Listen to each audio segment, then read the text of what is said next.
Hey everyone. सो इस video में हम बात करते हैं अबाउट एफोरिज्म वन कि एफोरिज्म वन किस में है। तो ये जो टॉपिक है ओएम से लिया। ओएम मतलब ऑर्गेनन ऑफ मेडिसिन, ठीक है। इसको मेनली बाइबल ऑफ होम्योपैथी कहा गया है। इसमें हर चीज़ इंक्लूडेड है, जैसे फिजिशियन का एम क्या होना चाहिए, कैसे फिजिशियन को पेशेंट को ट्रीट करना चाहिए और क्या नहीं करना चाहिए वाइल ट्रीटिंग, और क्या करना चाहिए, ओके। और इसमें और भी केस टेकिंग कैसे लेना है, किस पेशेंट को किस तरीके से हैंडल करना है, किस डिसीज़ को किस तरीके से करना है, तो वो सब कुछ हम इस में एफोरिज्म में देखेंगे, ठीक है। सो एफोरिज्म वन में मेनली क्या लिखा गया है मास्टर हैनेमन ने कि the physician's high and only mission is to restore sick to health to cure as it is termed. सबसे पहले तो आपको इसको एग्जैक्ट वर्ड टू वर्ड याद करना पड़ेगा, क्योंकि कुछ एफोरिज्म ऐसे हैं जो आपको बिल्कुल आप कॉमा फुल स्टॉप कुछ भी आप मिस नहीं कर सकते हो, एग्जैक्ट आपको याद करना पड़ेगा उसको। तो वो उसमें एफोरिज्म वन उसमें से एक है। इसमें मतलब डॉक्टर हैनेमन ने ये बता रखा है कि फिजिशियंस को ये समझाया है कि आपका जो मेन एम होना चाहिए वो होना चाहिए कि पर्सन जो सिक पर्सन है, जो डिसीज पर्सन है, उसको वापस हेल्थ में कैसे लाएं। फिजिशियन का काम सिर्फ उनको सिक पर्सन को हेल्थ में लाना नहीं है, उनको क्योर करना भी है। एक्चुअली मेन मोटिव ये था ओएम में और ख़ासकर इस एफोरिज्म का, क्योंकि जो प्रीवियस ट्रीटमेंट दिए जाते थे ना वो बहुत क्रूअल सम और टॉर्चर थे एक पर्सन के लिए, ठीक है। उसके लिए हम सेपरेट वीडियो में बात करेंगे। सो इसमें ये बोला गया है कि जो फिजिशियन का सबसे मेन जो बात पे ध्यान होना चाहिए वो क्या होना चाहिए, पर्सन की हेल्थ को कैसे रिस्टोर करना, उसको क्योर कैसे करना है, ना कि फालतू की चीज़ों पे ध्यान देना चाहिए। जैसे कि यहाँ पर ये है कि किस तरीके से हमें एक सिक पर्सन को वापस हेल्थ में लाना है, ठीक है। तो इसमें ये पता है कि फिजिशियन को आर्ट ऑफ हीलिंग अच्छे से आनी चाहिए, ठीक है। फिजिशियन को आर्ट ऑफ हीलिंग आनी चाहिए, ठीक है, ना कि आर्ट ऑफ ड्रगिंग आना चाहिए, ठीक है। अगर कोई पर्सन कोई पेशेंट अगर एक फिजिशियन के पास आया है तो वो ऑलरेडी इस इन्वायरमेंट का सताया हुआ है, ठीक है, इस एडवर्स इन्वायरमेंट का सताया हुआ है, तो वो फिजिशियन से ये उम्मीद करता है, ये होप करता है कि फिजिशियन मुझे पूरी तरीके से ठीक कर दे। इस एफोरिज्म में मेनली हमें 4 चीज़ों को इंक्लूड करना है, जैसे हेल्थ क्या है, डिसीज़ क्या है, क्योर क्या है और फिजिशियन क्या है। So let's go. तो सबसे पहले हम बात करते हैं कि हेल्थ की डेफिनेशन जो आपकी वाइवा वगैरह में भी पूछी जाती है। तो इसका मतलब होता है it is a balanced condition of a living organism in which the integral harmonious vital operation tends to self preservation and the normal development of an individual. So हम इसमें ये बोलते हैं कि इसका मतलब ये है कि हेल्थ एक ऐसा स्टेट है जहाँ पे हमारे बॉडी के जितने भी वाइटल ऑपरेशंस होते हैं इंपॉर्टेंट, क्या देखो सबसे ज़्यादा 3 हमारे बॉडी में वाइटल ऑपरेशंस है। सबसे ज़्यादा हमारा है digestion, respiration and our nervous system का रेगुलेशन, ठीक है। और ये सारी चीज़ें बिल्कुल अच्छी तरीके से एकदम हार्मनी में वर्क कर रही है, ठीक है। पर्सन अपनी लाइफ को पूरी तरीके से इंजॉय कर रहा है, ना कि अपने फिजिकल हेल्थ पे, वो अपनी मेंटल स्टेट और अपने सोशल जो आसपास के इन्वायरमेंट है उसको भी पूरी तरह से इंजॉय कर रहा है, ठीक है।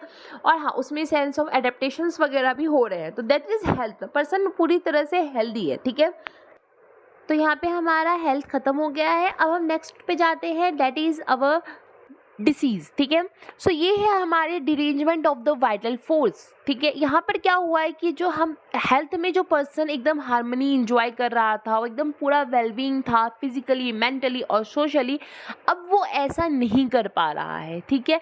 इसको आप बोलते हो डिसीज स्टेट। और एक पर्सन एक फिजिशियन के पास इसी स्टेट में आता है ये उम्मीद लेकर कि उसको ठीक कर देंगे, और जो पर्सन आया है उस पेशेंट के पास उसे हम सिक बोलते हैं। क्या बोलते हैं? सिक बोलते हैं। तो अभी वो जो तो डॉक्टर हैनेमन ये बोलते हैं कि हमें पेशेंट को एज अ डिसीज नहीं देखना चाहिए। यहाँ पे डॉक्टर हैनेमन साफ बताते हैं कि देयर इज़ नो डिसीज़ या there is no disease part, there is only a sick individual. और हमें ट्रीटमेंट करते टाइम पेशेंट को एज अ होल ट्रीट करना है, ठीक है, एज अ होल ट्रीट करना है। और यही फिजिशियन का सबसे बड़ा मेन एम होना चाहिए। Cure, the total annihilation of all the disease symptoms, मतलब जो भी सिम्टम्स हमें देखने को मिल रहे हैं, अभी सिम्टम्स क्या होते हैं क्या नहीं होते ये हम एफोरिज्म नंबर 7 में देखेंगे। सो यहाँ पर वो बोल रहे हैं कि अब हमें पेशेंट को क्योर करना है। अब हमें पेशेंट को कैसे क्योर करना है? As a sick individual, as a whole. तो डॉक्टर हैनेमन ये बताते हैं कि जो होम्योपैथी है इसमें पर्सन को हम एक सिक इंडिविजुअल को हम कैसे क्योर करते हैं, तो हम एक तो होली और एक अल्टीमेट एक्टिविटी, ठीक है। सो हमें एकदम होली और अल्टीमेट एक्टिविटी से पर्सन को क्योर करना है, सो दैट, ठीक है, परमानेंटली क्योर करना है, ना कि टेम्परेरी रिलीफ देना है। इस परमानेंट क्योर के बारे में हम एफोरिज्म नंबर 2 में अच्छे से डिटेल में पढ़ेंगे, ठीक है।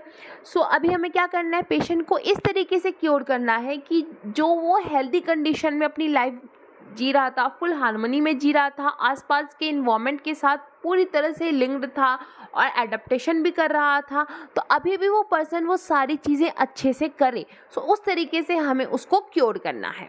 Now next is your physician. तो ये जो फिजिशियन वर्ड है ये ग्रीक वर्ड से डिराइव्ड हुआ है जिसका मतलब होता है फ्यूसिस मीन्स नेचर। सो फिजिशियन एक ऐसा पर्सन है जिसको नेचर्स के लॉज और प्रिंसिपल पता है और उसको किस तरीके से अप्लाई करना है ट्रीटमेंट के दौरान, ठीक है। तो वो उनको पता होना चाहिए। जो फिजिशियन है वो आर्ट ऑफ हीलिंग जानता हो, ओके, तो वो आर्ट ऑफ हीलिंग को जानता हो, ना कि आर्ट ऑफ ड्रगिंग को, ठीक है। वो जो फिजिशियन होना चाहिए उसको ये पता होना चाहिए कि किस तरीके से मुझे पेशेंट की हेल्थ को फिजिकली, मेंटली और सोशली रिस्टोर करना है, और उनको टेम्पररी रिलीफ नहीं देना है, उनको परमानेंट रिलीफ देना है। और डॉक्टर हैनेमन ने अपने एक आर्टिकल में साफ ये मेंशन किया हुआ है कि जो एक फिजिशियन होता है, एक जो ट्रू फिजिशियन होता है, वो सिर्फ एक डायग्नोस्टिशियन नहीं होता, एक हीलर होता है, प्रोग्नोस्टिशियन होता है और एक काउंसलर भी होता है। तो इस तरीके से ये फिजिशियन की मेन ड्यूटी होना चाहिए कि पर्सन को वापस से क्योर करने का, उनकी सिक से उनकी हेल्थ को रिस्टोर करने का। और एफोरिज्म नंबर 1 का फुटनोट भी है, और इस फुटनोट 1 में मेनली बात की गई है थेरोटिक मेडिसिन की। तो कभी कभी क्वेश्चन डायरेक्ट भी आ सकता है कि चलो थेरोटिक मेडिसिन बताओ, या डॉक्टर हैनेमन ने फुटनोट 1 में क्या मेंशन किया है, या ऐसी क्या चीज़ होती है जो फिजिशियन को नहीं करना चाहिए। तो सबसे पहले तो थेरोटिक मेडिसिन की जो फुटनोट 1 है उसमें डॉक्टर हैनेमन ने फिजिशियन को क्रिटिसाइज़ किया है। अब क्या बोल के क्रिटिसाइज़ किया है, ये है कि not to fool innocent mankind with your mere intelligent talk, and also not to construct different theories about the disease and the causes, and not to waste your value. Actually होता क्या था कि जो ओल्ड ऑर्थोडॉक्स स्कूल है ना, वो क्या करते हैं कि जब भी वो किसी डिसीज़ की कॉज नहीं पता कर पाते हैं तो जस्ट वो एक नया साइंटिफिक थ्योरी बना देते हैं और पेशेंट को बोलते हैं कि ये न्यू साइंटिफिक रिसर्च है, ये डिसीज़ ऐसी है या ये डिसीज़ वैसी है। तो उसी पे डॉक्टर हैनेमन ने कहा है कि अब ये हाई टाइम हो चुका है कि अपने इंटेलिजेंट मेयर टॉक से पर्सन को बेवकूफ़ ना बनाओ। जो वो टाइम है, वो जो वैल्यूएबल टाइम है, वो उसमें लगाओ ताकि पर्सन फिर से अपनी हेल्थ वापस रिस्टोर कर पाए, अपनी हेल्थ को वापस गेन कर पाए, ना कि वो वैल्यूएबल टाइम उसमें लगाओ। क्योंकि तुम्हारी ड्यूटी ये थेरीज कंस्ट्रक्ट करने की नहीं है, ये जो थेरीज होती है ना, जो वो कंस्ट्रक्ट करते हैं अबाउट डिसीज़, ये टाइम टू टाइम चेंज होती रहती है, ठीक है। तो डॉक्टर हैनेमन यही बोलते हैं कि तुम अपना जो वैल्यूएबल टाइम है ये थेरीज को कंस्ट्रक्ट करने में ना लगाओ, जो समय के साथ चेंज होता रहता है, वो टाइम तुम उसमें लगाओ ताकि तुम अपना एम ना भूलो, और अपने एम में लगाओ ताकि तुम उस पर्सन को ट्रीट कर सको जो तुम्हारा ultimate and most holy aim है। तो इसमें डॉक्टर हैनेमन यही बताते हैं। सो इस तरीके से हमारा एफोरिज्म नंबर 1 और थेरेटिक मेडिसिन हो गया है। तो मतलब वाइल राइटिंग आंसर आपको क्या क्या चीज़ें याद रखनी है, तो आपको ये चीज़ें याद रखनी है। सबसे पहले तो आपको ये बताना है कि डॉक्टर हैनेमन ने एफोरिज्म 1 का मेन मोटिव क्या था ये बनाने के लिए, कि जो पुराने मेथड्स थे ट्रीटमेंट के, वो बहुत क्रूअल थे, बहुत टॉर्चरस थे और बहुत इनह्यूमन थे, ठीक है। तो वो चाहते थे कि फिजिशियंस के लिए कुछ ऐसे स्ट्रिक्ट प्रिंसिपल हों जिससे वो किसी भी पेशेंट को तकलीफ़ ना दें, ठीक है। सो इसलिए इन्होंने ये OM लिखी, ऑर्गन ऑफ मेडिसिन लिखी। उन्होंने उसमें ये बताया कि पहला कि फिजिशियन का एम क्या है, उसको क्या नहीं करना चाहिए, जिसमें उन्होंने हेल्थ, डिसीज़, क्योर, फिजिशियन सब मेंशन किया। उन्होंने उसमें थेरेटिक मेडिसिन भी मेंशन की कि अपना जो वैल्यूबल टाइम है उस डिफरेंट थेरीज़ को कंस्ट्रक्ट करने में वेस्ट नहीं करना है, उसको यूटिलाइज़ करना है उस टाइम को पर्सन को एक परमानेंट और रैपिड वे में ट्रीटमेंट देने के लिए, ठीक है। और क्योंकि ये जो थेरीज़ हैं जो आप कंस्ट्रक्ट कर रहे हो साइंटिफिक इन्वेस्टिगेशन या इन्वेंशन के नाम पर, ये बार बार चेंज हो रही हैं। सो प्लीज़ अपना टाइम इन सब में वेस्ट ना करो और लोगों को ट्रीटमेंट करने पे ही ध्यान दो। तो ये सारी चीज़ें हमें आंसर में मेंशन करनी है। So that's it. If you like this video, so please like, share, comment So and that's it. subscribe. Thank you, Thank you guys. guys. I hope this video helps you a lot.